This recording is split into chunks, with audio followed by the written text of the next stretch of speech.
আমার জীবনের একটা কাহিনী আছে, যদিও আমি ব্যথা পাবো, দেখি কারো দিলে লাগে কিনা। আমার বড় ছেলে যেদিন মারা যায়, ওর 6 দিন পরে আমি জার্মানি এমবেসিতে গেছি। আমার 25 দেশের সফর ছিল সামনে, কিন্তু আমার পরনে ছিল শুধু লুঙ্গি আর পাঞ্জাবি, আর এরকমই একটা রুমাল কান্দে ছিল। স্টিলের একটা পানের ডাব্বা ছিল, আমি পান খুব খাই। কিন্তু 6 দিন আগে বড় ছেলে মারা গেছে। মন মানসিকতা কিরম এটা তো জানেনি। দীর্ঘ 6 বছর নিয়ে যাকে নিয়ে আমি যুদ্ধ করছি, তার ক্যান্সার ছিল। তা আমি যখন এমবেসিতে ঢুকতেছি, আমার ইন্টারভিউ ছিল, তা আমি ডুইখা আমার চক্ষু দাদা লেগে গেছে যে হায়, যারা আসছে নারী পুরুষ কারো বোঝার চিহ্ন নাই যে এরা বাঙালি। সব এমন সাজা সাজছে, মানে আমাদের মাত্র ইউরোপ থেকে নাইমা এই কামরায় ঢুকছে। আমাকে ডাকছে, আমি গেছি। আমাকে জিজ্ঞাসা করতেছিল কি করো, বললাম। তো অনেকগুলা গয়না পড়া ছিল, আমার গয়নাগুলা কালো হলো কেন? আমি বললাম তুমি পারফিউম খুব ব্যবহার করো। বলছে হ্যাঁ। এগুলা পরিষ্কার করব কিভাবে? আমি বললাম যে চলো কারখানায় পরিষ্কার করে দিব। বলছে তুমি ঘরোয়া পদ্ধতি বলো। তা আমি ঘরোয়া পদ্ধতি বললাম। আমি দেখতেছি উপর ভিসা প্রিন্ট করতেছে, আর আমি যখন ঢুকছি তখন সবার মুখে মুস্কি হাসি ছিল যে কাকটা কুকিলের ভিতরে কোত্থেকে চলে আসলো। কাকটা উকিলের ভিতরে কোত্থেকে চলে আসলো। সবার চেহারার ভঙ্গি এটা বলতেছিল যে আমি কাক, ওরা সব কুকিল। আমি দেখতেছিলাম ও ভিসা প্রিন্ট করতেছে। ইন্টারভিউ এতটুকুই শেষ। বললো এত টাকা দাও, 6000 কত টাকা জানি, আমি দিলাম। বললো তুমি 10 মিনিট ওয়েট করো।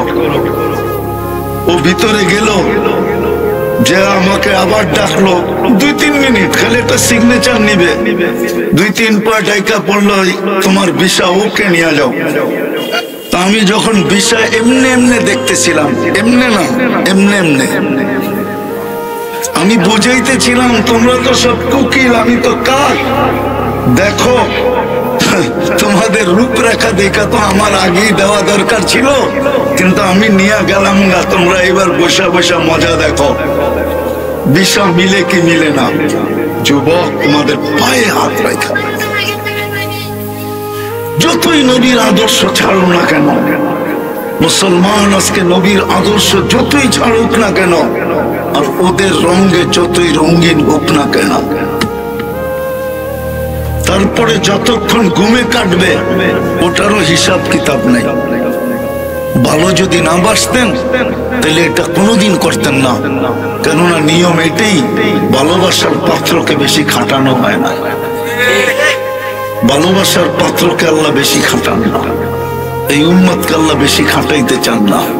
এরকম শত দেখানো যায় যে আল্লাহ আমাদেরকে কতটুকু ভালোবাসে।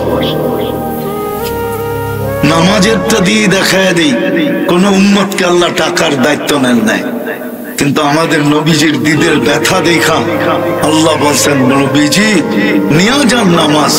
পরিশ্রম কমায় দিলাম বটে, কিন্তু সওয়াব কমাবো না। আপনার উম্মতের জন্য সওয়াব 50-50ই থাকবে। বরং যদি আমি 50 বলি এটাও ভুল হবে। বলছে আরো বাড়ায় দিব। বলছে কতটুক বাড়াবেন? জামাতের সাথে পড়লে 70-27 গুণ বাড়ায় দিব, মানে 1 ওয়াক্ত পড়বে 270 ওয়াক্তের সওয়াব পাবে। ভালোবাসা না হইলে এত বাড়াইলেন কেন? আরেকটা দেখাই, ভালোবাসা যদি না হইতো তাহলে নিজে দায়িত্ব নিলেন কেন? আপনার উম্মত যেখানেই থাকুক না কেন, জোহরের সময় আমি ডাইকা ডাইকা পড়ায় নিব, আসরের সময় ডাইকা ডাইকা পড়ায় নিব, মাগরিবের সময় ডাইকা ডাইকা পড়ায় নিব, এশারের সময় ডাইকা ডাইকা পড়ায় নিব, ফজরের সময় ডাইকা ডাইকা পড়ায় নিব। আরেকটা যদি দেখি, আরো ভালোবাসা উচ্ছায়া পড়বে।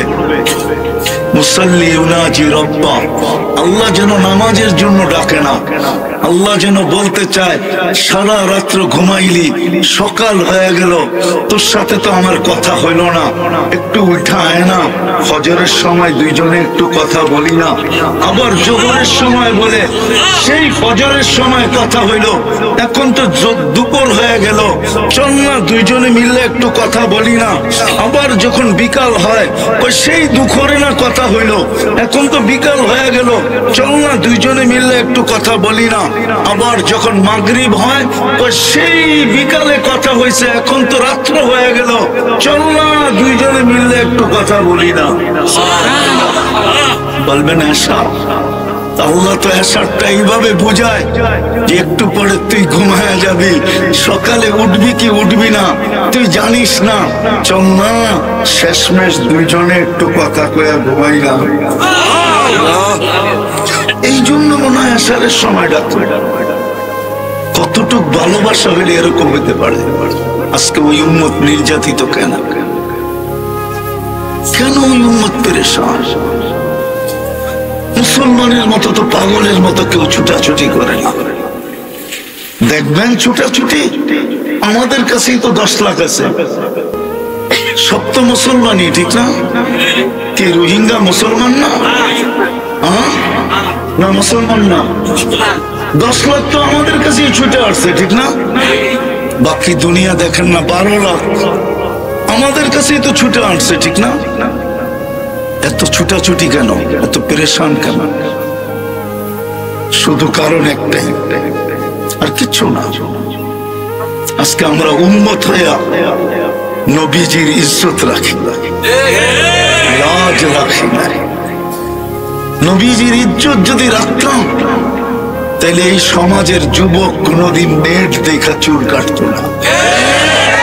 যারা দাঁড়ায় আছে 99% নেট দেখা চুল কাটে, নেটের ডিজাইন দেখা চুল কাটে। 100 টাকার চুল 500 টাকা দিয়া কাটে। কিন্তু নবীর ইজ্জত যদি রাখতো, তাইলে 100 টাকার চুল 100 টাকা দিয়া কাটতো, 300 টাকা বন্ধুদেরকে নিয়ে মিষ্টি খাইতো, আর 100 টাকা দিয়ে একটা মালা পরা রাস্তা দিয়ে হাঁটতে হাঁটতে আসতো। সবাই জিজ্ঞাসা করতো, চুল কাটলি, মিষ্টিও খাইলি, আবার মালাও পরলি, কারণটা কি? বলতো, কেন পরবো না, খাবো না, কালকে নবীজির সাথে যখন দেখা হবে, তখন সর্বপ্রথম তো 1 হাত না 2 হাত পাতবো, আপনার আদর্শে ইজ্জত রাখা চুল কাটছি, কি দিবেন দেন না? আল্লাহ, আমি তো আমার জাতিকে বুঝাইতে পারতেছি না। মনে চায় মাঝে মাঝে নিজের জানটাই নিজে দেয়া দিই, জাতিকে তো বুঝাইতে পারতেছি না। বলেন, আমার যুক্তিতে লজিক আছে না নাই? আমার কথায় লজিক আছে না নাই? 500 টাকা দিয়ে চুল কাটায়, অথচ এই চুল 50 টাকা দিয়ে কাটা যায়। উঠবে 100 টাকা, 100 টাকার উপরে চুল কাটা কোথায় আছে? আর বলেন, যুবক যে নেটের ভিতরে সার্চ দিয়া নিয়ে গেল, স্ক্রিনশট দিয়া নিয়ে গেল, ওই চুল 100 টাকায় কোন জায়গায় কাটায়? বলেন আমাকে, বলুক যুবকরা, বলুক, কি 100 টাকায় কাটে? আরে বলে না কেন, 100 টাকায় কাটে চুল? 200, 300, 400, ঈদের সময় 1000 টাকা নেয়, 1000 টাকা। কিন্তু আমি যুবকদের পায়ে হাত রাখা বলবো, বলো তোমরা যে এই স্টাইলে চুল কাটো, নবীর দিলকে ছেদা কইরা এই স্টাইলে যে চুল কাটো, বলো আজ পর্যন্ত তোমাদের চুল দেখা কোন মেয়ে তোমাকে লেখা পাঠাইছে যে I.U? বলো, কি রাগ হয়ে গেল? কেউ লেখা পাঠাইছে? কোন বন্ধু মহল দেখাইতে পারবা যুবকরা যে মেয়ে লেখা পাঠাইছে, তোর চুলের স্টাইল দেখা আমি লেখা পাঠাইলাম I.U? যদি কেউ না লেখা থাকে তো তুমি স্টাইলে চুল কাটো কেন?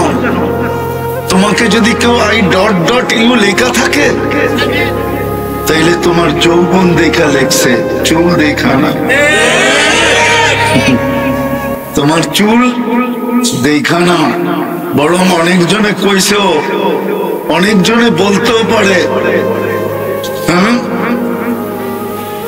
যে টিফিনকারীর বক্স রাইখা চুল কাটলি করতে কাটিক না।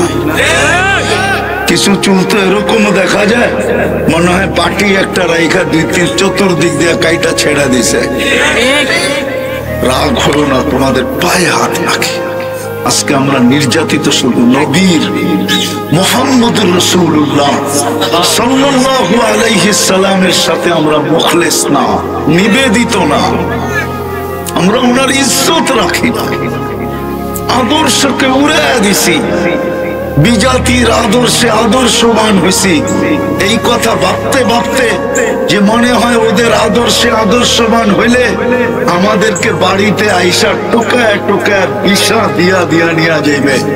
যদি এটাই হইতো তাহলে আমাজনের জঙ্গল দিয়া কেন 30 লাখ টাকা দিয়ে আমেরিকায় ঢুকতে হতো? আমি তো একজন চিনি না, 100 জন চিনি,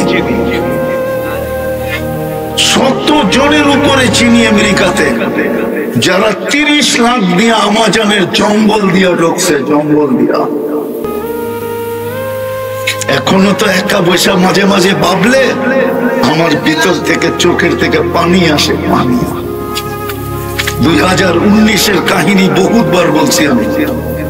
যখন দুইটা ছেলে আমাদেরকে বলতেছিল যে হুজুর আমরা বাংলাদেশি 3 জন ছিলাম, 2 জন তো আমরা আমেরিকায় পৌঁছে গেছি, পুলিশের হাতে ধরা খাইছি, জেলখানার থেকে বাহির হইয়া এখন খোলা আকাশে ঘুরতেছি, কিন্তু আমাদের সাথে তৃতীয় একজন বাঙালি ছিল, ও মেক্সিকোর জঙ্গলে হারায়া গেছে, জানি না আজ পর্যন্ত ওর পরিণতি কি করছে। সেও তো 30 লাখ টাকা দিছে, 20 লাখ টাকা দিয়া ইউরোপে যায় কেন? মনে হয় আমি বুঝাইতে পারি না। যদি ওদের আদর্শে আদর্শবান হইলেই আমাদেরকে বিষা দিয়া নিয়ে যেত, বিষা দিয়া যদি নিয়ে যেত আমাদেরকে, তাইলে 20 লাখ টাকা দিতে হইতো কেন? 30 লাখ দিতে হইতো কেন? দালালের পিছে পিছে ঘুরতে হইতো কেন? তাইলে তো বিকেনি পরে আমেরিকান এম্বাসিতে গেলি ভিসা। আজ পর্যন্ত তো দেখলাম না, 99টা এম্বাসি তো দেখলাম, আজ পর্যন্ত তো কত মানে দেখলাম না যে পোশাক দেখা ভিসা দিয়া দিছে। কি কমিশনার সব রূপ দেখা ভিসা দিয়া দিছে? না ঢাকায় শব্দ কমু মামু দেখা ভিসা দেয়, মামু। পাত্তি দেখা ভিসা দেয়, পাত্তি। এবিলিটি দেখা ভিসা দেয়, রূপ দেখা ভিসা দেয়। ওরা কোনদিন তোমাকে বাড়িতে এসে ভিসা দিয়ে নেওয়া যাবে না, কোনদিন তোমাকে আপন মনে করবে না। লেখা রাখো আমার কথা, এটা নারায়ণগঞ্জ, নাম কোথাও বলি না, এখানেও বলবো না। আমরা চিনি অনেককে, যারা যখন ইমিগ্রেশন ক্রস করে তো বিলকুল ওদের পোশাকে, ওদের সাজে আমার সাথে বহুতবার হয়েছে। সবচেয়ে মজার দিন ছিল একদিন, নাম বলবো না, মজার দিন ছিল, আমার পিছিয়ে ছিল ইমিগ্রেশনে। আমার পাসপোর্টটা নিচে পাঞ্চ করছে আর চেহারাটা দেখছে আর বলছে ইউ আর গো, তুই যা। কিন্তু আমার পিছে যারে যে ছিল সে 100% ওদের সাজে সজ্জিত ছিল। পাসপোর্টটা পাঞ্চ করছে, চেহারাটা দেখা বলছে ইউ সিট ডাউন প্লিজ, তুই ব।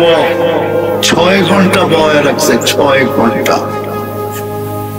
কেন? ওদের সন্দেহ জাগছে, পাসপোর্টে তো লেখা মুসলমান, এটা তো আমাদের সাজে সাজা, এটার মতলব কি? কোন মতলব আছে কিনা, কোন খারাপ নিয়ত আছে কিনা, আগে ওকে ভালো করে দেখা নেই। 6 ঘন্টা পরে ছাড়ছে, 6 ঘন্টা। আমাদেরকে তো আজ পর্যন্ত 2 মিনিট দাঁড় করায় নেই, কেন? পাসপোর্টে যা লেখা আছে চেহারায় উঠেই আছে, ঠিক না? কি কোন? ওইটাই তো আছে, ঠিক না? আমরা ওদের রঙে যতই রঙিন হই না কেন, এই জন্য আজকে আমরা অসুখী আর নির্যাতনের শিকার শুধু এই জন্য যে আমরা নবীজির ইজ্জত রাখি না, নবীর আদর্শের ইজ্জত রাখি না। যদিও নবীজি কাঁদতে কাঁদতে গেছেন, দুনিয়ায় একদিনও চোখের পানি আমাদের জন্য শুকায় না। কে কি বলবে না না বলবে, আমি সত্য বলতেছি, কিতাব কাইটা দেখো, একদিনও চোখের পানি থামে নাই। জিবরিল মিকাইল জিজ্ঞাসা করছে মাজালা আরাকা তাবকি, যখনই দেখি আপনি কাঁদেন কেন? বলছে উম্মতের জন্য চোখের পানি শুকাইতে চায় না। যেদিন দুনিয়ার থেকে বিদায় নিতেছেন, মালাকুল মউত বুকে হাত রাখবে, তখনও চোখে পানি ছিল। জিবরিল জিজ্ঞাসা করছে এখনো কাঁদেন? আল্লাহর সান্নিধ্যে চলে যাবেন, আল্লাহ আপনার জন্য অপেক্ষমান। আল্লাহু ইয়ান্তাযিরুকা, উর্দু জগতে খুশির বন্যা চলতেছে। হাবিব ইয়াসিরুল হাবিব, বন্ধু বন্ধুর কাছে চিরদিনের জন্য চলে আসবে। আপনি কেন এখনো চোখে পানি? তো বলছে উম্মতের জন্য চোখে পানি। আমার উম্মতকে কে দেখা রাখবে? আবুল্লাহ সামরকান্দি রহমতুল্লাহ আলাইহি লেখছেন, এখনো কবরে আল্লাহর রাসূল কাঁদতেছে, উলামা দেখে এখনো চোখের পানি ঝরাইতেছে। আবুল্লাহ সামরকান্দি রহমতুল্লাহ আলাইহি লেখছেন, আঙ্গুল উঠাইলে ওনার উপরে উঠাইলে ভালো হবে, আমার উপরে না উঠায়া উনি কিতাবে লেখছেন যে কবর থেকে উঠবে, আল্লাহর রাসূল কাঁদতে থাকবে, ওয়াকুল বলতে থাকবে জিবরিল আইনা উম্মতি, আমার উম্মত কোথায়? কেননা আল্লাহর রাসূল সবার আগে উঠবে। জিবরিল বলবে মা শাক্কাল আরদা আহাদুন ইল্লা আনতা, আপনি ব্যতীত জমিনের উপরে কাউকে উঠানো হয় নাই। সর্বশেষ যেটা বলতেছি এটা বড় লক্ষণীয় বিষয়। আমার জাতির ভিতরে তো পাওয়া যায় ইউনিয়ন পরিষদের একটা চেয়ার পাওয়ার জন্য বুকের তাজা রক্ত ঢেলা দিতে দ্বিধা করে না, ছোট ছোট বাচ্চাদেরকে এতিম করতে দ্বিধা করে না, মা বাবার কোল খালি করতে দ্বিধা করে না, স্ত্রীকে বিধবা করতে দ্বিধা করে না। তারপরে ইউনিয়ন পরিষদের একটা চেয়ার চাই, কিন্তু কিয়ামতের দিন আমাদের নবীজি মাকামে মাহমুদ পাবে, কিন্তু বসবে না। জিজ্ঞাসা করবে, আল্লাহ জানা সত্য জিজ্ঞাসা করবে কেন বসবেন না? বলছে যে 3 জায়গায় দৌড়ায় সে বসে, তো বসে কি করে? বলছে 3 জায়গায় দৌড়াইবেন? বলে উম্মতকে প্রতিশ্রুতি দিয়ে আসছি নিজের হাতে হাউজে কাউসারের পানি পান করব। উম্মতকে বইলা আসছি মাউইদুকুমুল হাউজ, তোমাদের সাথে হাউজে কাউসারের সাক্ষাৎ হবে, আমি উম্মতকে নিজের হাতে পানি পান করাবো। ওইখান থেকে মিজানের কাছে ছুটে যাব, যদি পাল্লা সামনে না ঝোঁকে আপনি আমাকে প্রতিশ্রুতি দিয়েছেন সালতুতা, আমি চাইলে নাকি দিবেন, সুপারিশ করলে নাকি মঞ্জুর করবেন, আপনি আমাকে প্রতিশ্রুতি দিয়েছেন লা ইউকসিকা ফি উম্মতি, আপনার উম্মতের জন্য আমি আপনাকে লজ্জিত করব না। আপনি দুনিয়ায় থাকতে বলছেন সাউফা ইউতিকা রাব্বুকা ফাতারদা, আপনি আমাকে রাজি করে ছাড়বেন, আমি প্রতিশ্রুতিগুলা কাজে লাগাবো। ওইখান থেকে আমি পুলসিরাতের পাড়ে ছুটবো, যদি উম্মত পার হইতে না পারে তো দুরুদের গাঠি মাথায় দিয়া পার করায়। ওই নবীর ইজ্জত আজকে আমরা রাখি না, না নারী, না পুরুষ, না যুবক, না বৃদ্ধ, না শিক্ষিত, না অশিক্ষিত, কেউ না। এই জন্য আসেন, আমরা আজকে নির্যাতিত এই জন্য। বাকিগুলা বলার সময় হইল না, আবার কখনো সময় হলে বলবো। বাকিগুলা দেখানোর সময় হইল না, এই জন্যই আমরা নির্যাতিত, নাইলে আমরা নির্যাতিত হওয়ার কথা ছিল। এরকম অঙ্গীকার তো আমাদের সাথে ছিল না, এরকম অঙ্গীকার তো আমাদের সাথে ছিল না। আমাদের সাথে তো অঙ্গীকার ছিল উলাইকা লাহুমুল আমান, তোমাদেরকে আমরা নিরাপত্তার চাদরের ভিতরে প্যাকেট করে রাখবো। আমাদের সাথে তো অঙ্গীকার ছিল হায়াতান তাইয়্যিবা, তোমাদেরকে সুখের জীবন দিব, সুখের জীবন, সুখের সমুদ্রে ডুবাইয়া দিব তোমাদেরকে। আমাদের সাথে তো এই অঙ্গীকার ছিল না, কিন্তু আজকে এরকম কেন? আল্লাহ বলে নবীর ইজ্জত রাখো না আমার বন্ধু, যার কারণে তোমরা আজকে নির্যাতিত। ওই আয়াত সত্য হয়ে গেছে, ওই হাদিস সাকাতাত মিন আইনিল্লাহ। আল্লাহ বলে তোমরা আমার চোখের থেকে পড়ে গেছো, আমি চোখের থেকে দূরে সরাইয়া দিছি তোমাদেরকে। রাসূলও বলেন এক হাদিসের শেষ শব্দ, হুম বুরাআউ মিন্নি ওয়া আনা বারিকুম মিনহুম। একদিন আসবে তোমরা আমার আদর্শের ধার ধারবে না, তোমরা আমার আদর্শের কোনো খেয়ালই করবে না, আমরাও তোমাদের দিকে তাকায়া দেখবো না না না না। যদি কথা বুঝে আইসা থাকে চলেন আজকে তওবা করি। কোরআন আমাদেরকে তওবার আহ্বান করে, লিউযীকাহুম বা'দাল্লাযী আমিলু লাআল্লাহুম ইয়ারজিউন যাহারাল ফাসাদ ফিল বাররি ওয়াল বাহর বিমা কাসাবাত আইদিন নাস।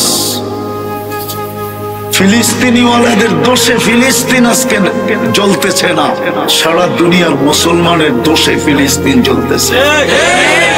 এটা ভাইবেন না যে ফিলিস্তিনের দোষের কারণে ফিলিস্তিন জ্বলতেছে, না, সারা দুনিয়ার মুসলমানের দোষের কারণে আজকে ফিলিস্তিন জ্বলতেছে।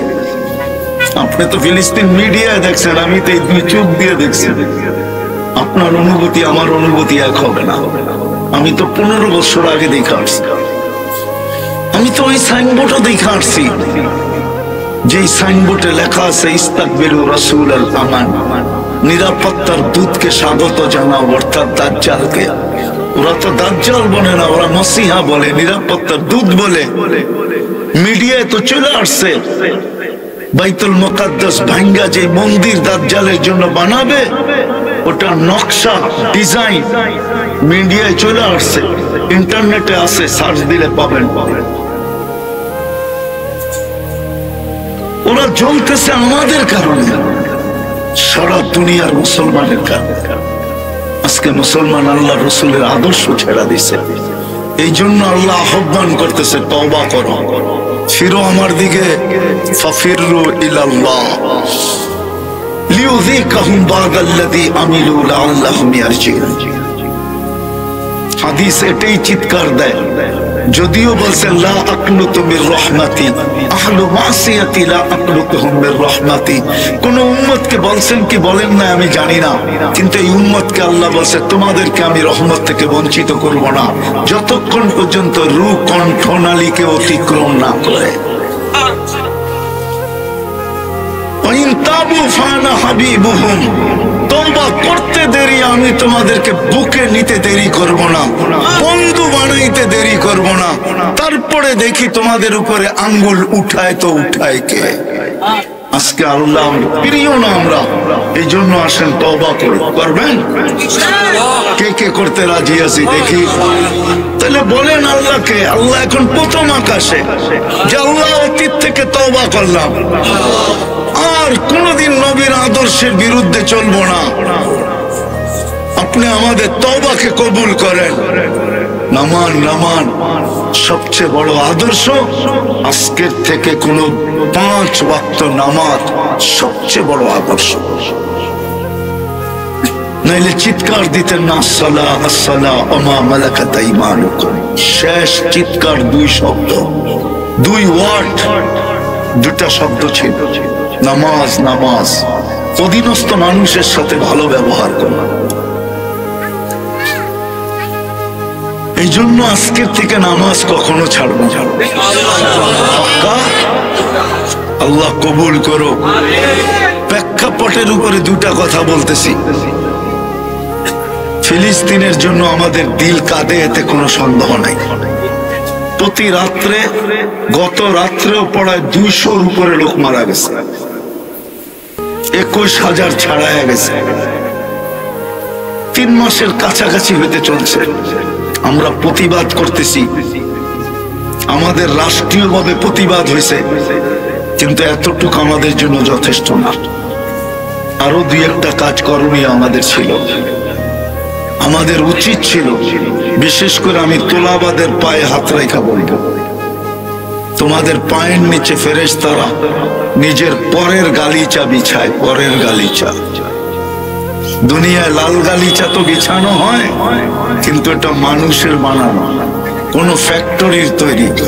আর তোমাদের পায়ের নিচে যেটা বিছায় ওটা আল্লাহ কুদরত দিয়া বানায়া ফেরেশতাদের লাগায়া দিছে।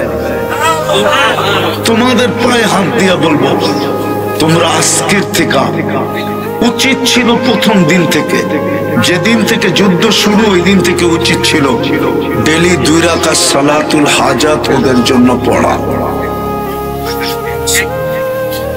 2 রাকাত নামাজ পড়ে আল্লাহর কাছে অভিযোগ করা উচিত ছিল যে আল্লাহ, আমরা তো প্রতিবাদ করতেছি বটে, কিন্তু 7 সমুদ্র 13 নদীর এই পার থেকে আমরা কাঁধে কাঁধ মিলাইতে পারতেছি না। আল্লাহ, আপনি একটু দেখেন। ডেলি 2 রাকাত সালাতুল হাজাত পড়া দরকার ছিল। কি বলেন, পড়বেন? কে কে পড়বেন আজকের থেকে? ডেলি 2 রাকাত পড়া আল্লাহকে বলেন। কোরআন এটাই শিখায়, ওয়াস্তাইনু বিসসবরি ওয়াসসালাহ। যেখানে তোমার সাহায্যের প্রয়োজন হয় ওইখানে তুমি আমার দ্বারস্থ হও, আমার দুয়ারে আসো, সিজদায় পড়ো। আর দ্বিতীয় আমাদের করণীয় ছিল ডেলি ওদের জন্য 2 টাকা সদকা করা। কয় টাকা? আর সদকা তো তারুদ্দুল বালা। মুসলিম বিশ্বে বর্তমান ফিলিস্তিন আর ইসরায়েলের সমস্যার চেয়ে বড় কোন সমস্যা। আজকে জিতবে, কালকে বাইতুল মুকাদ্দাস ভেঙে ফেলবে, সব রেডি।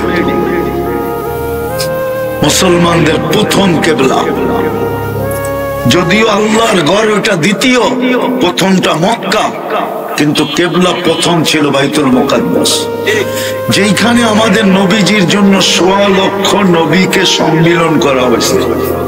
মেরাজের রাত্রে 1.25 লক্ষ নবী একত্রিত হয়েছেন। আমাদের নবীজি বয়ান করছেন, নামাজের ইমামতি করছেন, তারপরে ওইখান থেকে টেক আপ করছেন সিধা আকাশে, যেখানে ইব্রাহিম খলিল শুয়ে আছে ওই জমিন। আমাদের ডেলি 2 টাকা ওদের জন্য সদকা করা উচিত। এর চেয়ে বড় বিপদ কিচ্ছু নাই মুসলিম জগতের জন্য। বাকিগুলা করো, বড় বিপদ না, এটাই সবচেয়ে বড় বিপদ। আর যদি মাথার থেকে দূরে সরাইতে চাই তাহলে আমাদের ডেলি 2 টাকা সদকা করা উচিত। হতে পারে যুবকদের একটা ডায়লগ খুব ভাল লাগে আমার কাছে। যুবকরা কয় মারমু এক জায়গায়, পড়বো আরেক জায়গায়। একটু ঘুরায় কইলাম আর কি, ডাইরেক্ট তো কইলাম না। ওরা বুঝা লাইছে কোন ডায়লগ, ঠিক না? মারমু এইখানে, পড়বো আরেকখানে, ঠিক না? আমরা সদকা দিব এইখানে, এটার প্রতিক্রিয়া পড়বে যায় ইসরায়েলের মাথার উপর। দিবেন? কে কে দিবেন দেখি? যাত্রাটা যদি এই মাহফিল থেকে শুরু করি তাহলে কেমন হয়? আমি নিয়ে যাব না, আর ফিলিস্তিনেও পাঠানো যাবে না। এটা এই মাদ্রাসার কাজে লেগে যাবে। মাদ্রাসা খাদিজাতুল কুবরা মহিলা মাদ্রাসার কাজে লেগে যাবে। শুরু করব যাত্রা এখান থেকে। সবাই দিবেন? তাইলে পাঠাবো, নাইলে পাঠায় লাভ নাই। কি দিবেন? সবাই দেখি মুরঝায় গেছে, আর ইনশাআল্লাহ ভালো মতে বলতে চান। দিবেন সবাই? পাক্কা? আরে একদিনেরটা দেন না 2 টাকা, 5 দিনেরটা দেন না 10 টাকা, 10 দিনেরটা দেন না 20 টাকা। আর যদি মন খুলা দেন তাহলে তো কোনো কথাই নেই, কেন সদকায় মাল কমে না, বাড়ে। তাইলে হুজুর পাঠান। কোথায় মাদ্রাসাওয়ালারা? চতুর্দিক থেকে বাইরে যাই, রুমাল নিয়া, সব নিয়া স্টেজে চলে আসি। এটা ফিলিস্তিনের জন্য সদকা। মাদ্রাসায় যদিও লাগবে, কিন্তু সদকাটা ফিলিস্তিনের জন্য। কিসের জন্য? ফিলিস্তিনের জন্য সদকা,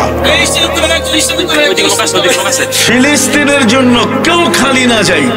হতে পারে আমাদের সদকা আজকে রাত্রের ভিতরে যে পড়বে, ওইখানে এখন বাজে 10টা বাজার 10 মিনিট বাকি আছে, এখানে তো একটা বাজার 10 মিনিট বাকি আছে। ফিলিস্তিনে 10টা বাজার এখন 10 মিনিট বাকি আছে, আমাদের 3 ঘন্টা পরে। ফিলিস্তিনের জন্য এটা সদকা, কেউ খালি না যায়। 2 টাকা দেই, 1 টাকা দেই, সবাই উঠায় স্টেজে নিয়ে আসি, তারপরে দোয়া হয়ে যাবে। বলবেন না?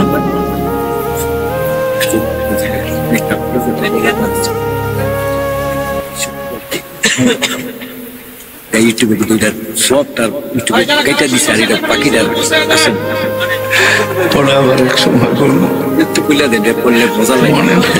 সুবহানাল্লাহ আজিম ওয়া বিহামদি,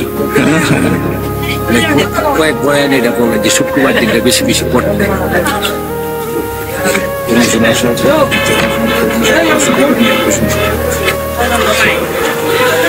ও কমিশনার সাহেব 5,000 দিবে, ইফতেখার আলম খোকন আর নবী হোসেন স্বপন, এই দুইজনেই 5,000 5,000 10,000 টাকা দিবে।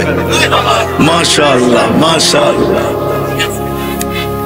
না না না না, আসেন জলদি নিয়ে আসেন, যারা উঠাইছি জলদি স্টেজে নিয়ে আসেন, এখনই দোয়া হয়ে যাবে। মাশাআল্লাহ মাশাআল্লাহ। এটা ফিলিস্তিনের জন্য, এই সদকা ফিলিস্তিনের জন্য। আল্লাহ করুক এরকম পাওয়ার দেখ আল্লাহ এটার ভিতরে, কালকে সূর্য যেন আমাদেরকে নতুন এক খবর নিয়ে ওঠে আর আমরা খুশিতে বাগ বাগ হয়ে যাই। মাশাআল্লাহ মাশাআল্লাহ। মন খুলা দেই, সবাই নিয়ে আসি স্টেজে। দুরূদ শরীফ পড়ি, বাকিরা এখনই দোয়া হয়ে যাবে। দুরূদ শরীফ পড়ি, দুরূদ শরীফ। বাকি যারা পিছনে উঠাইছি সামনে নিয়ে আসি।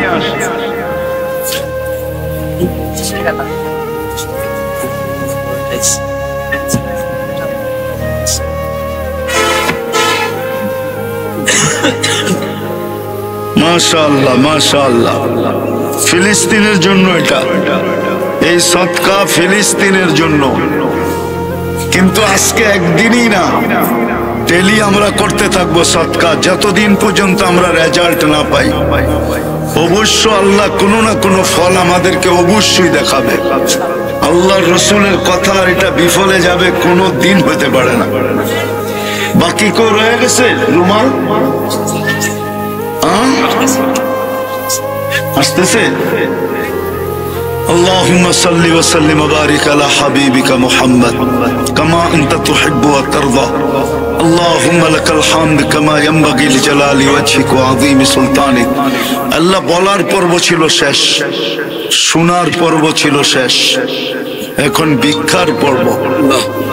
দুনিয়ার কারো কাছে না মালিক, আপনার মতো 99 পদের মালিকের কাছে, আপনার মতো আল্লাহর কাছে, আপনার মতো রহমানের কাছে, আপনার মতো রহিমের কাছে, আপনার মতো মালিকুল কুদ্দুসুস সালামুল মুমিনুল মুহাইমিনুল আজিজুল জব্বারুল মুতাকাব্বিরুল খালিকুল বারিউল মুসাব্বিরুল গফফারুল কাহ্হারুল ওয়াহাবুর রাজ্জাকুল ফাত্তাহুল আলিমুল কাবিদুল বাসিতুল খাফিদুর রাফিউল মুইজ্জুল মুদিল্লুস সামিউল বাসিরুল হাকামুল আদলুল লতীফুল খাবীরুল হালিমুল আযীমুল গফুরুশ শাকুরুল আলিকুল কবীরুল حفيظ المقيت الحسيب الجليل الكريم الرقيب المجيب الواسع الحكيم الودود المجيد الباعث الشهيد الحق الوكيل القوي المتين الولي الحميد الموصي المبدي المعيد المحيي المميت الحي القيوم الواجد الماجد الواحد الأحد الصمد القادر المقتدر المقدم المؤخر الأول والآخر الظاهر والباطن الوالي المتوالي البر التواب المنتقم العفو الرؤوف مالك الملك ذا الجلال والإكرام المقسط والجامع والغني والمغني المانع الدار النافع النور الهادي البديع والباقي الوارث والرشيد الصبور جل جلاله আপনার মতো 99 পদের মালিক আল্লাহর কাছে, দুনিয়ার কারো কাছে। কোন মজলিসে বসে হাত উঠায় দিলাম এটাও জানেন আল্লাহ, কাদেরকে নিয়ে হাত উঠাইলাম এটাও জানেন আল্লাহ, কাদেরকে নিয়ে হাত তুললাম কোন রাত্র হাত তুললাম এটাও জানেন, জুমার রাত্র কোন সময় হাত তুললাম, যে সময় আপনি দেওয়ার জন্য ডাকতেছেন, আমরা নেওয়ার জন্য হাত উঠায়া দিছি। মাফ করার জন্য ডাকতেছেন, আমরা তওবা করে হাত উঠায়া দিছি। জানি না আমাদের সাথে দূর দূরান্ত কে হাত উঠায়া দিছে, জানি না অন্তরালে কারা হাত উঠায়া দিছে। আল্লাহ বেশি কিছু না, বেশি কিছু না, এতটুক তো অবশ্যই চাবো, এই আয়োজন যেন কবুল হয়, আয়োজকরা যেন কবুল হয়, সাহায্য সহানুভূতিকারীরা যেন কবুল হয়, বক্তা শ্রোতা যেন কবুল হয়, আজকে যেন পুরা নারায়ণগঞ্জ কবুল হয়, বাচ্চা বাচ্চা কবুল হয়, আজকে যেন উম্মতে মুহাম্মদী নতুন করে কবুল হয়, ইনসানের সাথে সাথে জিন্নাত কবুল হয়। আমরা কবুলিয়ত চাই, আর কিচ্ছু চাই না। আপনি বান্দা হিসাবে আমাদেরকে কবুল করেন, বাস উম্মত হিসাবে কবুল করেন। কবুলিয়ত ছাড়া তো কিছু হয় না। কবুলিয়ত না হইলে, নমিনেশন না পাইলে বলে মার্কাও পায় না, কবুলিয়ত না হইলে বলে আবু বকর সিদ্দিক হয় না, কবুলিয়ত হইলেই তো সিদ্দিক হয়, কবুলিয়ত হইলেই তো উমর ফারুক হয়।